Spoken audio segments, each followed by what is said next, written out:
El tío del cuento. En la entrada había un tiburón. Tenía la mandíbula preparada para una dentellada. Miraba con grandes ojos metálicos fijos. Estaba inmóvil, siempre en la misma posición, alerta y embalsamado. Porque el tiburoncito estaba embalsamado. Era una cría que había sido pescada cruelmente en el mar frío.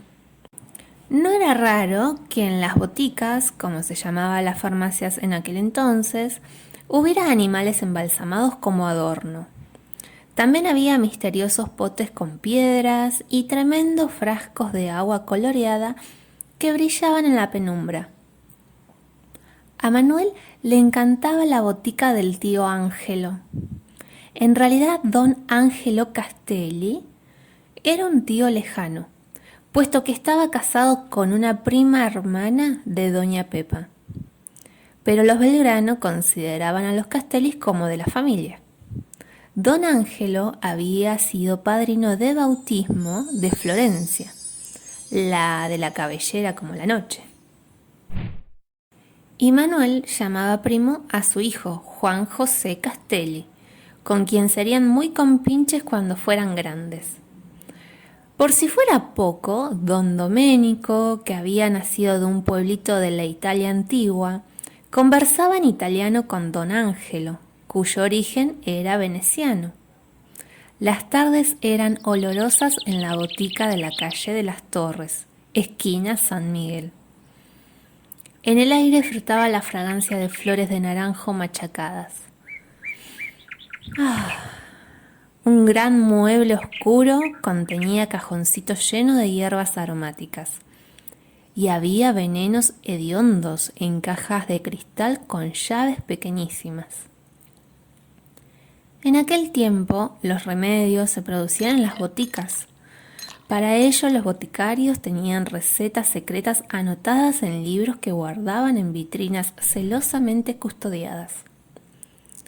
Hubo una época en la que los medicamentos se elaboraban en base a polvo de cuerno de unicornio, ranas secas molidas o caca de murciélago. Ahora se hacían con plantas. En la trastienda del tío, las hojas de un árbol hervían durante horas para producir un jarabe conocido como cúralo todo, porque curaba desde los catarros hasta los dolores de panza. Ángelo Castelli andaba misteriosamente entre los alambiques con sus anteojos redondos, como si estuviera buscando alguna fórmula oculta. Tenía algo de químico y algo de mago. Pero lo que fascinaba a Manuel era el cuento que el tío Ángelo le había contado en una ocasión. Esa tarde, el tío se acomodó con un suspiro en su viejo sillón. Manuel y Juan José se sentaron en el piso con las piernas cruzadas. Se oía el murmullo suave de los líquidos que hervían en los alambiques. Los chicos ya conocían el principio. Nací por casualidad en un país que ya no existe, el reino de Morea. Mi padre, tu abuelo Juan José, había sido enviado por la Serenísima República de Venecia para combatir a los turcos en la Gran Guerra. Padre era coronel de los ejércitos, pero parece verlo bajo la bandera roja del león alado. El abuelo de Juan José había muerto en batalla, de modo que el tío omitió aquel recuerdo doloroso. Era apenas un crío cuando quedé huérfano. Me criaron unas tías en Venecia. Ya mozo, me recibí de médico cirujano. Ya podría yo andar por ahí con bastón de puño de oro y las borlas en el bonete que corresponden a los doctores graduados, pero no, prefiero la botica.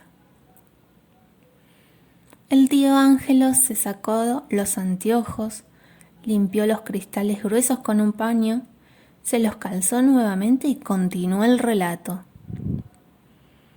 Ya no me acuerdo cómo fue. Lo cierto es que un día conocí a un tal José Pollini, o Polloni, que era el patrón y el capitán de un galeón. ¿Qué es un galeón, padre?, inquirió Juan José. Se les dice galeones a las naves de gran tamaño que navegan regularmente desde el puerto español de Cádiz hasta las Indias. Polloni decía, me ofreció ser el médico cirujano de su galeón, Nuestra Señora del Rosario, que partiría rumbo a Buenos Aires. Acepté sin presentir la catástrofe que ocurriría. El tío hizo una pausa, luego reanudó el relato. Zarpados de Cádiz, un día de otoño en el que el sol parecía una gran naranja en el cielo celeste, nos esperaba una travesía de más de 3 meses. Dormimos en unas hamacas marineras en la entrecubierta, pero era tan incómodo que preferíamos pasar la noche durmiendo bajo las estrellas. ¿Qué hacía durante la navegación, padre?, curiosió Juan José. Bueno, como médico de a bordo tenía que curar las enfermedades de los marineros, pero al capitán le importaban poco sus hombres, solo hablaba de los negocios que haría al desembarcar. Decía que llevaba un cargamento de naipes y tabaco para vender, lo que era verdad, pero lo que no decía era que en las bodegas escondía rosarios de oro de contrabando. El sol ya estaba bajo. El frío del atardecer se había colado por la ventana sin pedir permiso. El tío se arropó con una manta. El viaje prosiguió sin mayores novedades. Estábamos a no más de 2 o 3 días de puerto de Buenos Aires, cuando aparecieron los primeros indicios del desastre. A los costados de la nave se veía el lomo de delfines que nadaban en todas direcciones. Señal de mal tiempo, declaró un viejo marinero. Así fue.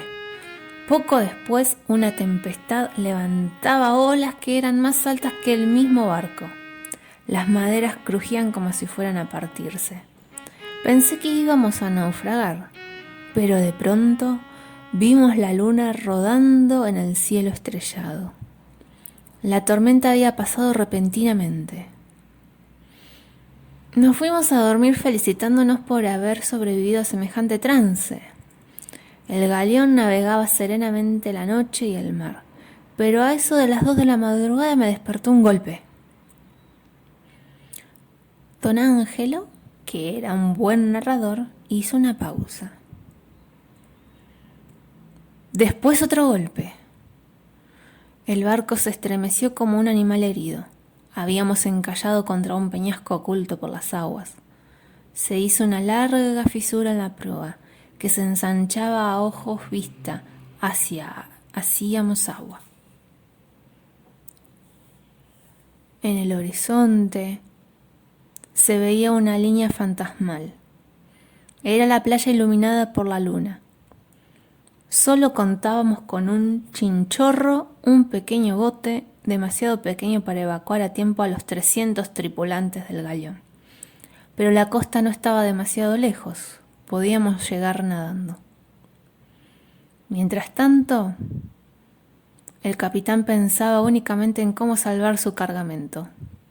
Cada vez entraba más agua.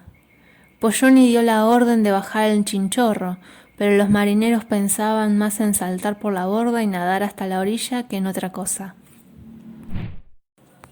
De hecho, los primeros se zambulleron sin prestar atención a los gritos iracundos del patrón de Nuestra Señora. El mar seguía inundando el barco.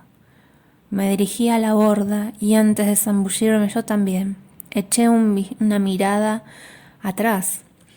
Polloni estaba como loco, abrazado a una caja de rosarios de oro. Daba grandes voces que nadie escuchaba. Fue la última vez que lo vi. ¿Qué pasó después, tío?, dijo Manuel. Después de bracear un buen rato en la oscuridad llegué a la playa. Me quedé dormido ahí mismo. Tanto era el cansancio que tenía.